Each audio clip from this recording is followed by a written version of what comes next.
right here. The next fight, Ty, we going back with the Stevensons de los Santos. That was your fight. Talk to me.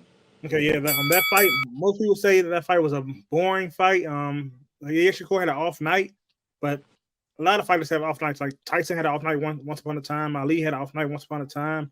Lennox had an off night once upon a time. Even Roy Jones Jr. had an off night once upon a time. But the thing is he still won. His main job is to win the fight.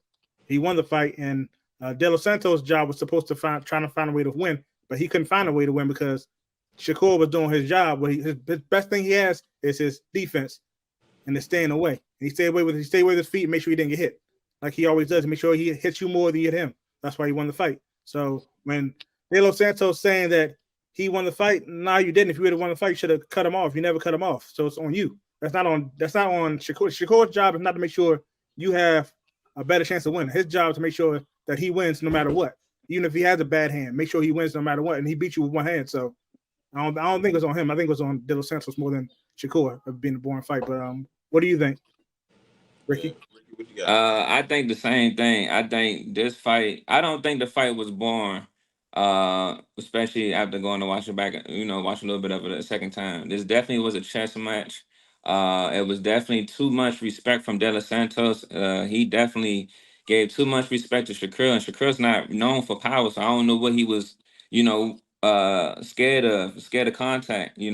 Like I agree with you that Shakur did everything right. He beat this man with one hand and boxed with his feet. But De Los Santos, you at the top. He definitely did not meet my expectations. This is probably one of the biggest fight of his career, and he did not find a game plan to beat Shakur or even have Shakur use his offhand that he didn't want to use. He didn't push him to the limit. It wasn't a challenge. So I'm with you, Ty. I do kind of blame De Los Santos for the way the fight was born. But Shakur did everything perfect. I have no complaints with Shakur. He did everything he was supposed to. He definitely was moving and boxing with his feet. And I'm not surprised that he won in the fashion that he won. He found a way to win, even with his circumstance. Allegedly, even with his circumstance, he still found a way to win. So, what you think, Tony? Yeah, man. Look, hey, y'all know me. CompuBox is a great equalizer. Regardless of what it is. You said he was gonna run. You said he don't want to stand and trade with you. We all know how Shakur fights. That's your job to fix that. That's your, what I'm saying? If he was to have stayed in front of you and banged with you, that means he was doing what you wanted him to do. And this is boxing. You knew he was going to do that. You know what I'm saying? And he still managed. Like, for him to say he won the fight, that's just ludicrous because the numbers, like if you flat out, I know numbers ain't the biggest part of it, but when you your percentages is way lower. Your actual landing is way lower. You know what I'm saying? Double digits at some point. It's like, well, how did you beat him? Because you didn't knock him down. So what did it matter that you snapped his head back with one punch when he hit you with 10?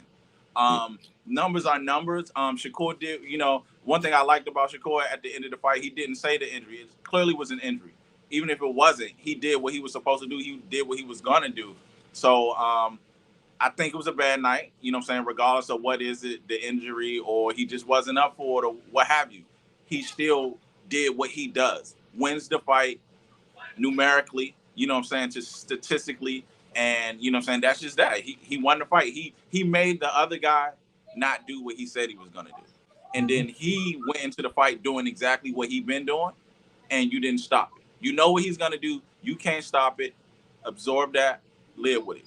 That's just that. You know what I'm saying? So, that's really what we got to say about that. That's the recap for that. So,